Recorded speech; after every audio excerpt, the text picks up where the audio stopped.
하나님의 구원, 우리가 받은 이 구원의 은총을 그림처럼 보여주는 성경 말씀입니다. 약 400년 동안, 430년 동안 이스라엘 백성들이 애굽 땅에서 노예 생활을 했는데 그들의 힘으로는 도저히 자유인이 될 수가 없습니다.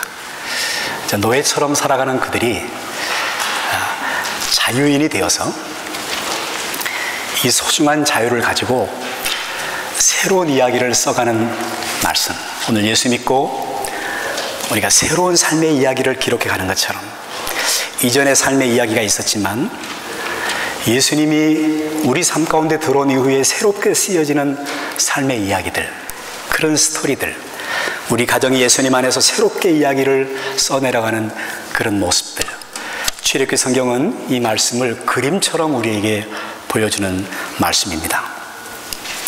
이스라엘 백성들이 구원받은 것은 어떤 대가를 지불했는데, 구속이 있었는데, 리뎀션인데, 그것은 이사야 선지자의 표현처럼 43장 말씀에 내가 애굽을 너희에게 속량물로 주고 자유를 주었다. 애굽 땅에 많은 장자들이 죽었는데 그들이 값을 지불하고 하나님께서 너희에게 자유를 주었다, 새로운 약속을 주었다라고 말씀하십니다. 오늘 저와 여러분이 구원받은 것은 은이나 금처럼 없어질 값을 지불하고 구원받은 것이 아니고 흠없고 점없으신 예수 그리스도의 보배로운 피, 하나님이 생명을 지불하시고 저와 여러분을 구원해 주셨습니다. 그러므로 이 구원을 등한히 여기지 않아야 합니다. 히브리서 2장에 말씀하는 것처럼 이 큰 구원을 가볍게 여기지 말아야 할 것이다. 마치 배가 항구에 있으면 잘 정박되어 있어야 하는 것처럼 혹 흘러 떠내려갈까 염려하노라. 우리의 신앙이 이 큰 구원에 대해서 가볍게 생각하거나 혹은 잃어버리는 일이 없도록 이 큰 구원을 등한히 여기지 않고 이 감격을 가지고 하나님을 섬기는 구원의 백성이 되어야 할 것이라고 말씀하고 계시는 것입니다. 오늘 출애굽기 17장 말씀은 출애굽하는 여정에 르비딤이라는 장소에서 있었던 두 가지 사건을 출애굽기 17장 성경 말씀이 기록을 하고 있습니다. 애굽에서 이스라엘로 가는 도중에 시나이 반도라는 이렇게 삼각형으로 된 큰 페니슐이 있는데요, 반도가 있는데 호렙산 가까운, 시내산 가까운 곳에 르비딤이라는 그런 지명이 있습니다. 이곳에서 일어난 두 가지 사건, 그 한 가지는 반석에서, 바위에서 물이 터져 나왔다는 사건, 다른 한 가지는 아말렉과의 싸움에서 하나님이 그들을 도우셔서 이기게 하셨다라는 두 가지 사건 말씀을 출애굽기 성경 말씀이 소중하게 기록을 해서 우리에게 전달을 해주고 있습니다. 사랑하는 성도 여러분, 오늘 예수 믿는 것은, 교회 생활은, 기독교 신앙은 어떤 영적인 사건이 있는 것입니다. 하나님이 위로부터 우리에게 개입하시는 사건이 있습니다. 그래서 항상 교회는 소망이 있습니다. 그래서 성도들에게 소망이 있는 것입니다. 오순절에 성령이 위로부터 임하시는 영적인 사건이 있어 그들이 새로워진 것입니다. 사도행전 3장은 안진뱅이가 38년 동안 비참하게 앉아있다가 예수 이름으로 일어난 영적인 사건을 기록함으로써 신앙생활, 교회생활, 예수 믿는 기독교 신앙은 영적인 사건이 우리에게 있는 것이다라고 말씀하고 계시는 것입니다. 여기에 우리의 소망이 있습니다. 하나님이 역사하시면, 하나님이 일하시면 영적인 사건이 이루어지는 것입니다. 저는 오늘 아침 우리 모두에게도 위로부터, 하나님께로부터 이런 영적 사건들이 일어날 수 있게 되기를 주 예수님 이름으로 축복합니다. 우리 김 목사님께서 한국에 방문하시면서 제게 금주일, 다음 주일 설교 말씀을 이렇게 말씀을 해주셨습니다. 얼마나 감사한지요. 제가 2주 전, 보름 전에 청년 수련회 토요일 저녁 집회를 가서 캠프장 가서 인도를 하고 왔습니다. 1월 29일이었습니다. 그날이 제가 정확하게 6개월 만에 양복을 입은 날입니다. 제가 지난 7월 30일 주일날 전번 섬겼던 교회에서 마지막 예배를 드리고 설교 말씀을 했는데 7월 30일이었으니까 1월 29일은 정확하게 6개월 되는 날이었어요. 정확하게 6개월. 제가 6개월 만에 양복을 입고 하나님의 말씀을 전했습니다. 그런데 제가 얼마나 감격스러웠겠어요. 제가 우리 청년들한테 오늘 목사님이 6개월 만에 양복 입었으니까 여러분 은혜 받는 신용이라도 해야 된다. 은혜 받는 흉내라도 내야 된다. 얘기를 했어요. 우리 목사님께서 목사님 우리 청년들이 뜨겁게 은혜 받도록 집회를 인도해 주세요.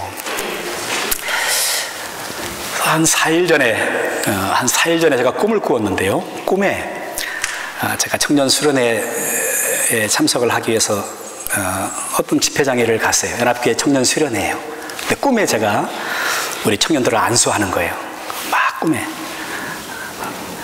막 안수하면서 불 받아라 예수 이름으로 이러는데 제 안 사람이 옆에서 놀래가지고 여보 왜 이러고 저를 깨웠어요.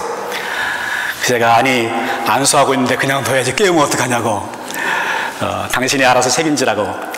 근데 제가 몇몇 청년들을 안수를 했는데 꿈을 깨고 나서 제가 인터프리테이션 해석하기를 근본 수련회에 은혜 받을 아이들이 있나 보다, 하나님의 은혜를 회복해야 될 청년들이 있나 보다, 아니면 더 큰 능력을 받을 청년들이 있는가 보다, 그런 마음의 생각이 있었습니다. 제가 한 3일 전에는 제 몸에 또 하나의 증상이 나타났어요. 오늘 주일 예배를 앞두고. 그것은 제가 꽉 체해가지고 소화도 안 되고 어떻게 해야 될지를 모르겠었어요. 왜 그랬을까? 내가 뭘 잘못 먹었나? 아무리 생각해봐도 잘못 먹은 게 없어요. 무엇 때문이었을까요? 오늘 설교하는 것 때문이죠. 설교가 어렵다는 걸 생각을 했어요, 제가. 그래서 막 손가락 발가락을 다 땄더니 시커먼 피가 나오는데요. 그래서 이 설교가 결코 쉽지 않구나, 그런 생각을 했습니다.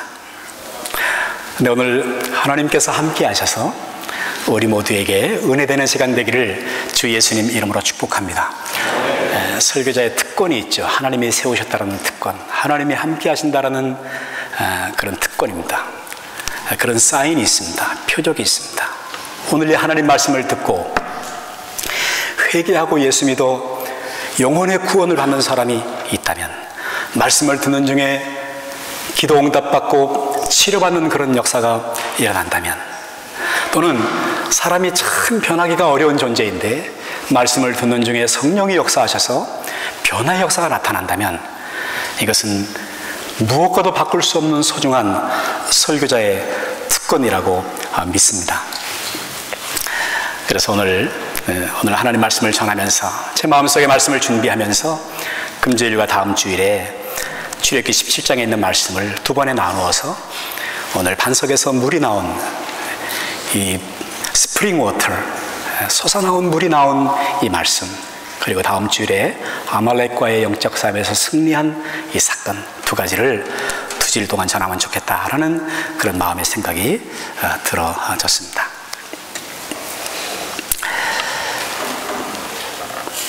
여러분, 기독교 신앙 교회는 사건입니다. 영적인 사건이 일어나는 것입니다.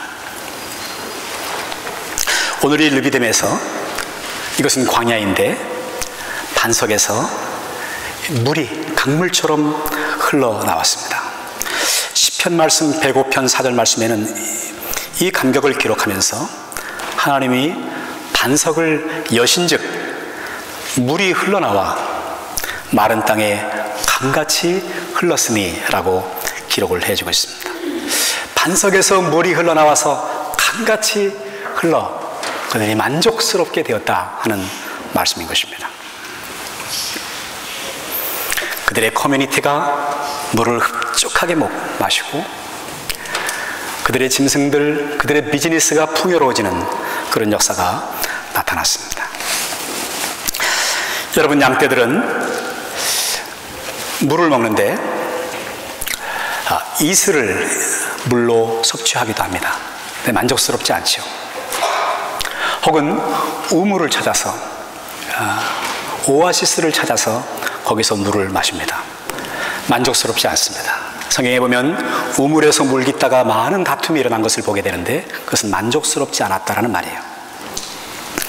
그런데 강물이 흐르면, 시냇물을 만난다면 이슬에서 물을 섭취하는 것과는 다른, 우물에서 물을 길어다가 먹는 것과는 다른 그런 만족감이 있게 되어지는 것입니다.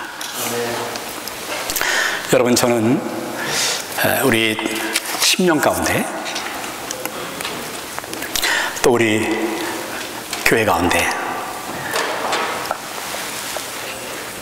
많은 사람들을 부유하게 할 수 있는, 만족스럽게 할 수 있는 그런 생수의 강이 흐를 수 있기를 주 예수님 이름으로 축복합니다. 제가 보니 하나님께서 지난 47년 동안 그런 일을 이 재단을 통해서 해오셨고, 계속해서 앞으로도 더 큰 그런 강물이 흘러서 여러분, 살아나는 에스겔의 환상처럼 살아나는 역사, 여러분의 가정이 살아나고 공동체가 살아나고 자녀가 살아나고 모든 것이 번성케 되는 그런 역사가 있게 되기를 바랍니다. 하나님의 뜻은 이것입니다. 반석에서 물이 흘러나는데 강물처럼 흐르기를 원하시는 것, 그것이 하나님의 계획이십니다. 출애굽한 이스라엘 백성들은 약속의 땅을 향해서 이동을 하기를 시작을 했습니다. 출애굽기 17장에 보면 traveling place to place, 그들이 이곳저곳으로 옮겨 다니기를 시작을 했습니다. 그리고 적절한 장소를 만나면 거기다 캠프를 그곳에 설치를 했습니다. 민수기 성경 33장에 보면, 이 민수기라는 말은 넘버스이지만 사실은 광야에서라는 말이에요. 민수기는 광야에서 일어났던 일들. 민수기 33장을 보면 그들이 캠프를 몇 번을 쳤는가 하니 42번, 42번 place to place, traveling place to place, 42번을 그들이 옮겨 다녔습니다. 제가 다 쉬어봤으니까 여러분 쉬어보지 않으시기 바랍니다.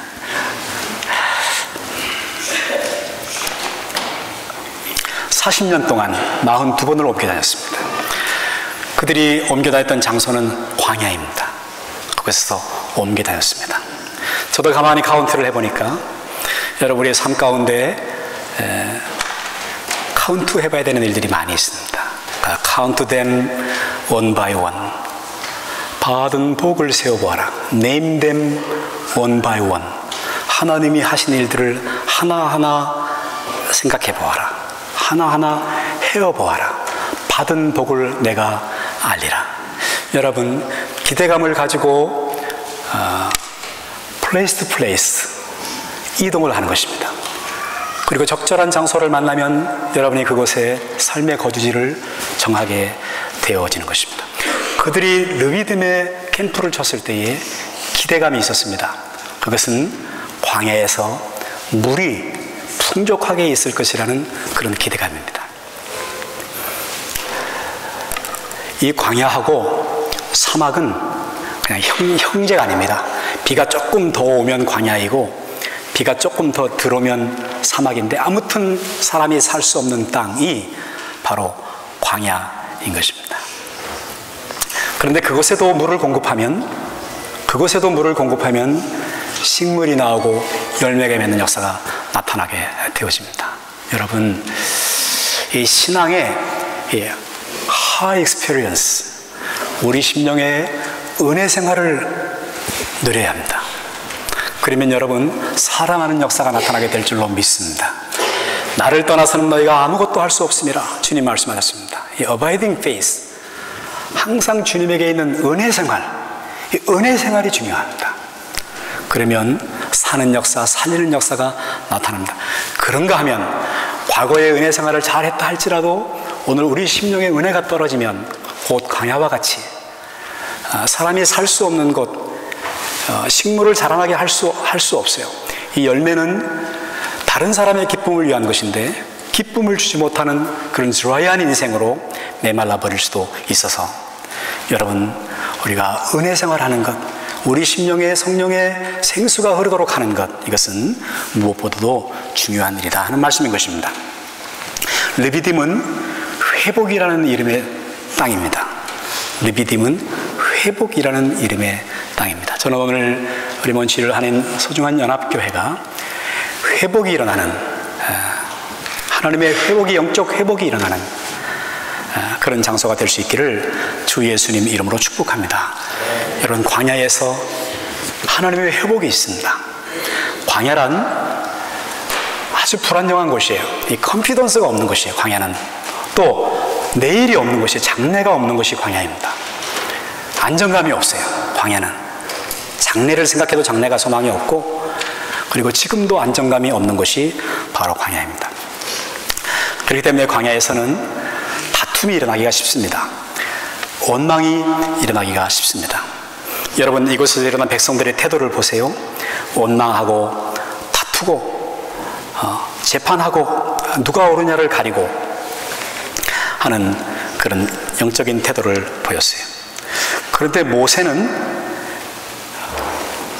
이 물을 얻지 못한 이 땅에서 17장 4절에 보면 하나님 앞에 부르짖었다 그랬어요. cried out. 하나님 앞에 부르짖었다.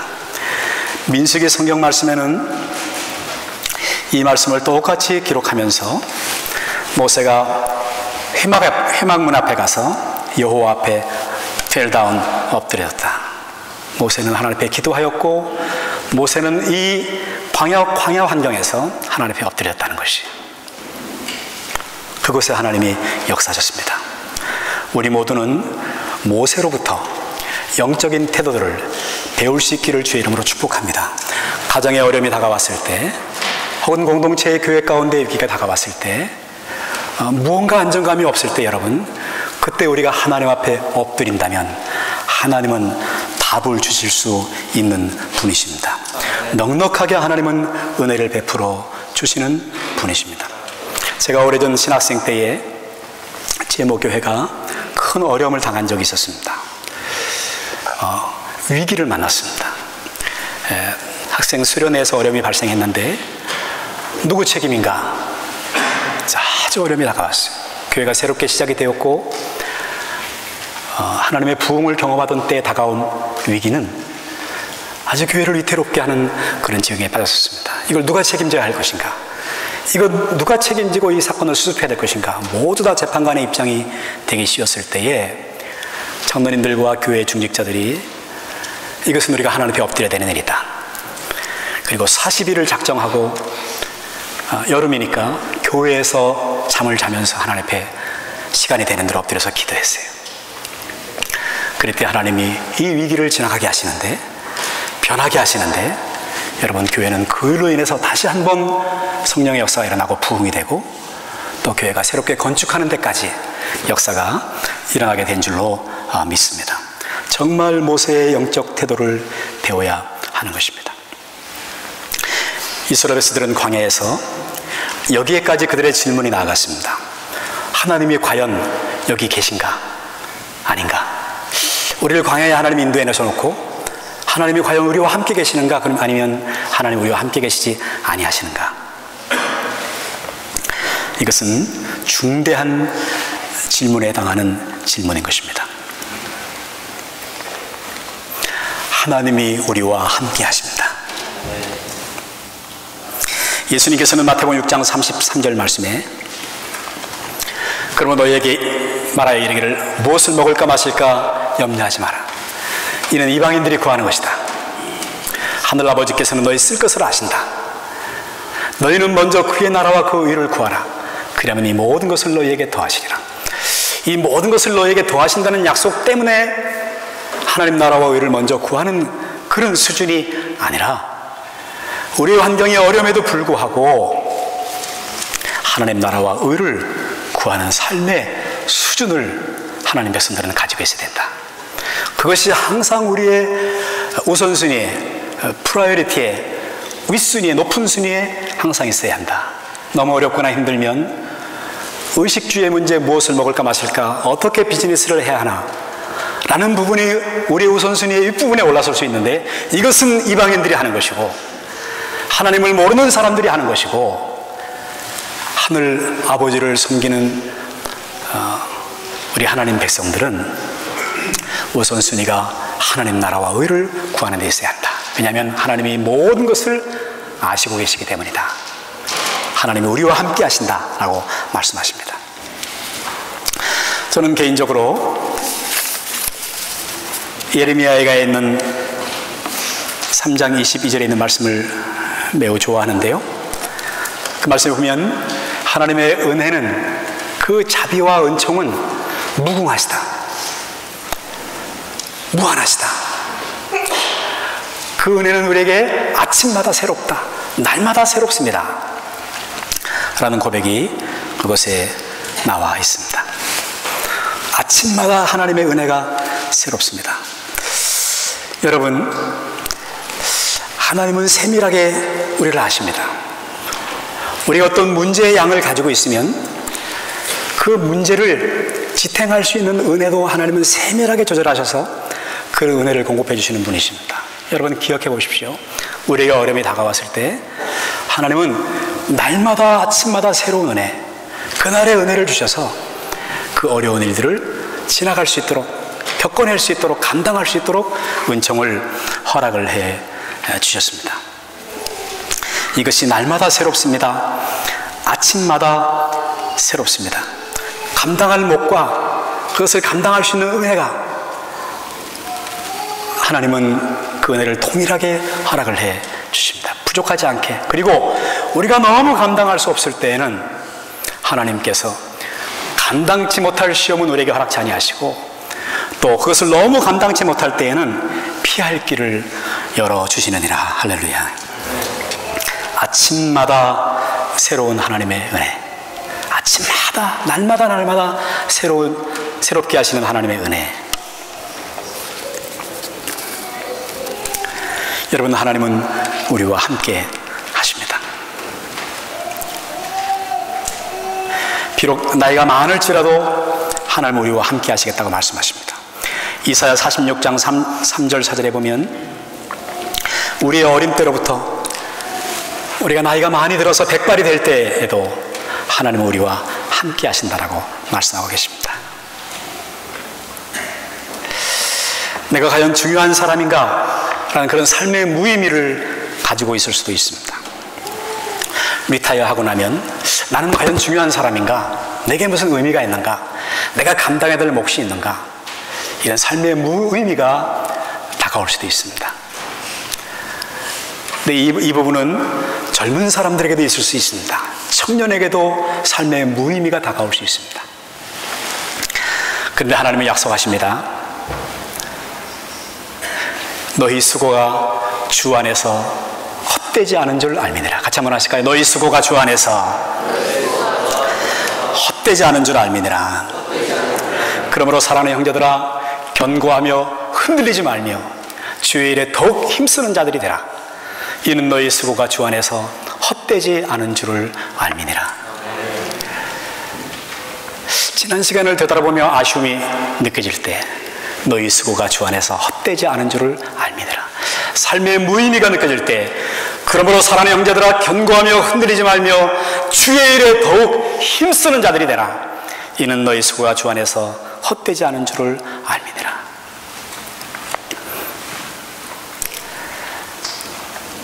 시편 34편 19절 말씀에는 하나님이 이런 약속을 주십니다.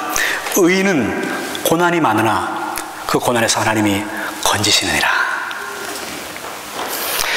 어려움 가운데, 고난 가운데 성들이 있다면 제가 하나님 말씀을 의지해서 약속합니다. 하나님이 여러분을 그 고난에서 건져내 주실 것입니다. 제 형편은 점점 안 좋아지고 있는데요, 그래도 하나님은 약속하십니다. 의인은 그 고난에서 하나님이 믿는 자를 건져내시리라. 우리는 요셉에 관한 이야기를 듣습니다.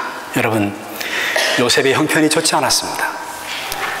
안 좋은 쪽으로 이야기가 풀려가고 있었습니다. 그는 형들의 모함을 받아서 구덩이에 던져졌습니다. 그리고 건짐을 받아서 생명이 구원받았습니다.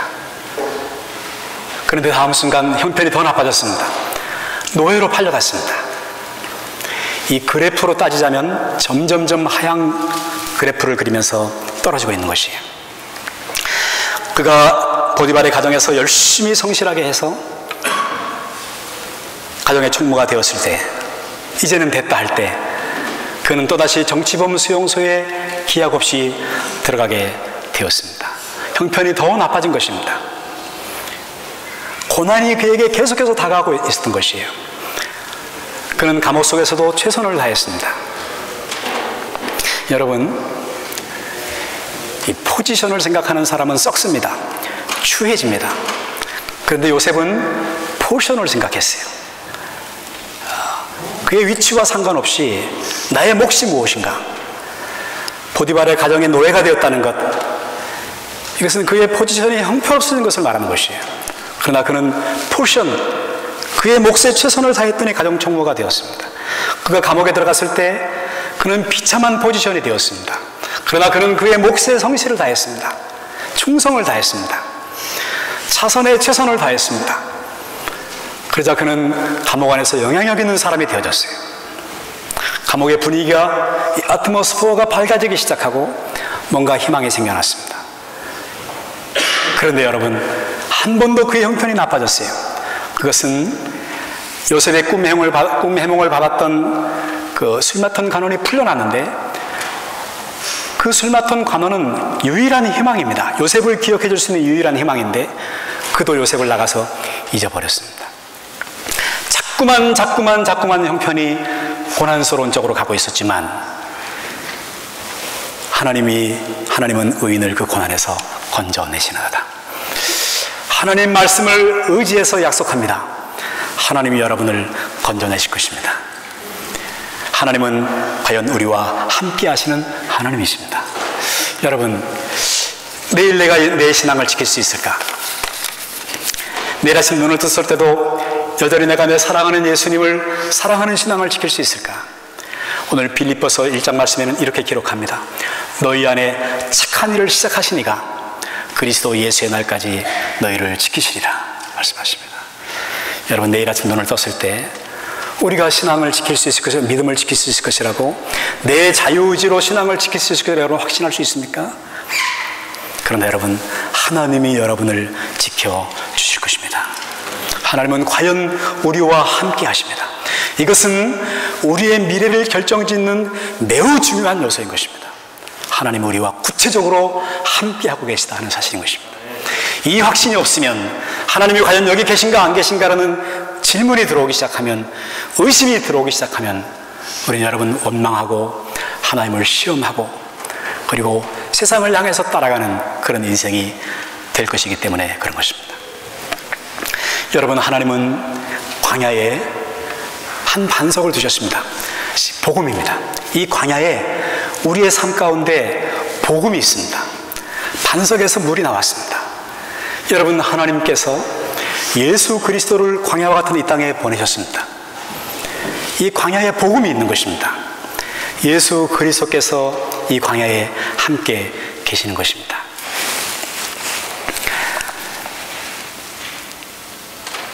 이 반석으로부터 이 스프링 워터, 강물이 흘러나온 것입니다. 원망하고 불평하는, 마치 하나님을 재판하는 것 같은 그 백성을 향해서 하나님은 반석 위로 나오라고 합니다. 하나님이 반석 위에 서셨습니다. 그리고 재판이 시작이 되었습니다. 그리고 재판의 결론은 이렇습니다. 하나님께서 그 반석을 쳐라. 이 반석은 하나님을 의미합니다. 나를 쳐라. 여러분, 이 심판을 하나님께서 그 백성에게 묻지 아니하시고, 혹은 그들을 버리지 아니하시고, 우리 같으면 그냥 버려버릴 것 같아요. 포기할 것 같습니다. 우리 같으면 그들에게 죄의 값을 물을 것 같습니다. 근데 하나님이 그들을 심판하거나 그들을 버리지 아니하시고, 반석이신 하나님께서 매를 맞으셔서, 지팡이로 맞으셔서 깨뜨려 주셨습니다. 여러분, 예수님께서 이 땅에 오셔서 우리의 죄값을 물으지 아니하시고 예수님이 갈보리 십자가 위에서 반석이신 예수 그리스도께서 십자가에서 모진 고난을 받으셨습니다. 우리에게 죄값을 묻지 아니하시고 십자가에서 예수님께서 우리의 죄값을 담당을 해주셨습니다. 여러분, 죄값은 반드시 갚습니다. 하나님이 지옥에서 갚으시든지 그리스도의 십자가에서 갚으시든지 두 가지밖에 없습니다. 여러분, 예수 그리스도께서 갈보리 십자가 위에서 저 여러분의 모든 죄값을 담당해 주셨습니다. 할렐루야. 여기에 나올 때, 이 반석이신 예수 그리스도 앞에 나올 때에 영혼의 생수를 마시게 되는 것입니다. 예수님을 만난 다음에, 예수님을 만난 충격 때문에 구약 성경을 들고 아라비아 광야에 들어갔던 사도 바울은, 이 아라비아라는 말이 광야라는 말이에요. 어저께 뉴스에 이 시나이 반도에 성지 방문 갔던 한국 분들이 납치됐다가 풀려났었는데요. 이 사우디 아라비아, 이 아라비아라는 말이 광야라는 그런 말입니다. 이 광야에서 하나님께서 그들을 만나시고 영혼의 생수를 마신 것입니다. 바울이 이 광야의 아라비아에 가서 약 3년을 있으면서 깊이 구약 성경을 묵상하고 오늘 출애굽기 17장에 나타난 이 성경을 깊이 묵상하고 그가 기록하기를, 이 반석은 신령한 반석인데 이 반석은 항상 나를 따르는 예수 그리스도시다. 항상 나를 가까이서 따라다니는 반석. 우리는 우리가 예수님을 따라다닌다고 생각합니다. 우리가 예수님을 항상 쫓는다고 생각합니다. 근데 실상은 예수님께서 이 땅에, 광야 같은 땅에 오셨고 그리고 항상 우리를 따라오시면서 신령한 음료를 공급하시는 예수 그리스도라고 말씀하고 계시는 것입니다. 이 예수님께 나올 때 여러분, 우리 영혼의 생수가 마르지 않고, 이 물은, 이 스프링 워터는 리빙 워터인데 예수님께서는 내게로 오는 자는 결코 목마르지 않고 그 배에서 생수의 강이 흐르겠다고 주께서 말씀을 해 주셨습니다. 반석이신 예수 그리스도로 오십시오. 그것에 여러분은 영혼의 생수를 공급받게 되어질 줄로 믿습니다. 다른 곳으로 가지 마십시오. 여러분, 목사의 임무는, 이 목회자의 사명은 성도들이 계속해서 예수님께로 나오도록 다른 데서 의무를 구하지 않고 예수님이 생수이시다, 세상의 입맛을 끊어버리고 생수이신 예수 그리스도께로 영혼들을 인도하는 책임이 바로 목회자의, 설교자의 사명인 것입니다. 제가 오래전에 필리핀의 북쪽 지역을 아우릿이 이제 전도하러 간 그런 때가 있었는데, 매우 무더운 여름에 도로 곁에 있는 큰 코카콜라 간판을 본 적이 있었습니다. 매우 더운 여름인데 버스를 타고 지나가서 보니까 그 코카콜라 큰 그림이 누런색 빛바랜 간판이 그려져 있고 그곳에 이렇게 써 있었어요. Obey your thirsty. 너의 목마름에 복종해라, 코카콜라라고 써 있었어요. 여러분, 생수는, 리빙 워터는 예수 그리스도이십니다. 이 은혜를 풍족히 받아서 하나님의 간절한 기대는 이것입니다. 어떻게 보면 어리석어 보일지도 몰라요. 세상에서 그것을 얻어야지. 근데 하나님의 기대는 이것입니다. 한 반석, 하나님이 지명하신 한 반석, 거기에서만 생수를 얻을 수 있다는 말씀인 것입니다.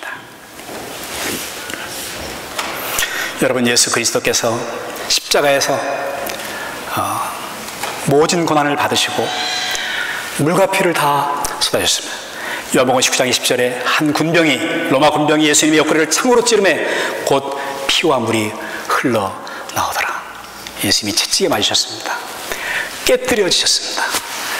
여러분, 우리 신앙생활 가운데도, 우리의 가정생활에서도 리빙 워터, 스프링 워터, 이 은혜가 있어야 사는데 이 은혜가 나오는 비결은 깨뜨려지는 것이에요.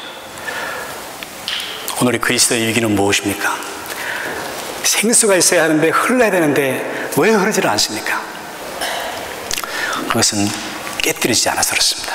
광야의 반석이 깨뜨려져서 물이 나왔습니다. 예수님이 그 육신을 깨뜨리셔서 우리에게 성령의 생수를 부어주셨습니다. 여러분, 우리가 깨어질 때 하나님 말씀에 충격을 받아서, 은혜를 받아서 자아가 깨어지고, 고난을 통해서 깨어지고, 성령의 다이나마 같은 능력에 의해서 자아가 깨어지고 옛사람이 부서지고, 옛 가치관에 대해서 깨어지고, 완악함 고집에 대해서 깨어질 때 여러분, 가정 안에도 은혜가 흐르게 될 것입니다. 남편이 깨어질 때, 아내가 말씀에 의해서 부서질 때, 십자가에 자신을 못 박을 때, 그때 성령의 은혜가 공급됩니다. 여러분, 오늘 하나님 말씀하셨어요. 이 반석 위에 내 교회를 세우겠다. 무슨 말씀입니까? 우리 교회들이, 성도들이 한 사람 한 사람이 하나님의 은혜 앞에서 깨어지고 부서지고 그리스도와 함께 십자가에 못 박힐 때, 그때 여러분 살리는 은혜가 공급되어질 줄로 믿습니다. 교회의 위기는 무엇입니까? 깨어지지 않는 반석. 오늘 교회는 세워졌는데 하나님의 영광을 구해야 되는데 자신의 영광을 구하고, 자신은 깨어지지 않으려고 자기 영광을 추구하는, 거기에 은혜가 없지만, 여러분, 우리가 깨어지기 시작하면 가정도, 커뮤니티도, 교회도 흡족하게 살리는 물, 리빙 워터를 받아 마시는 그런 은혜의 역사가 나타나게 되어질 줄로 믿습니다. 이 말씀을 묵상하면서 저는 사도 바울을 생각했습니다. 그가 예수님을 만난 그 순간부터 선한 싸움을 다 싸우고 믿음을 지키고 달려갈 길을 다 달려가고 위로부터 의의 면류관을 예비하는 그 순간까지 그가 감격 속에서, 그는 사실 딱딱한 사람이었고 사람들에 대해서 헤어져 있었던 사람이었지만 그 속에서 여러분 은혜의 강물이 흘러넘쳤던 까닭은 바로 십자가의 은혜인 것입니다. 갈라디아서 6장 말씀에 보면, 갈라디아 성경은 사도 바울의 서신 가운데 가장 마지막에 기록되었다고 믿어지는 그런 성경인데, 이 성경에 보면 그는 이렇게 말합니다. 그러나 내게는 그리스도의 십자가 외에는 결코 자랑할 것이 없나니. 같이 한번 하실까요? 그리스도의 십자가 외에는 자랑할 것이 없나니. 인종 직전까지 그리스도의 십자가의 은혜, 그 앞에 무릎을 꿇고 앉아서 그는 생수를 마시고 이것을 흘려보내는 그런 하나님의 사람이 되었습니다. 여러분, 하나님의 간절한 기대는 이것입니다. 하나님께서 이 광야에 반석을 두셨는데 거기서 물이 흘러나오고 예수 그리스도가, 예수 그리스도만이 우리의 생명의 반석이시라는 그런 말씀인 것입니다. 여러분, 날마다 주님 앞에 나오십시오.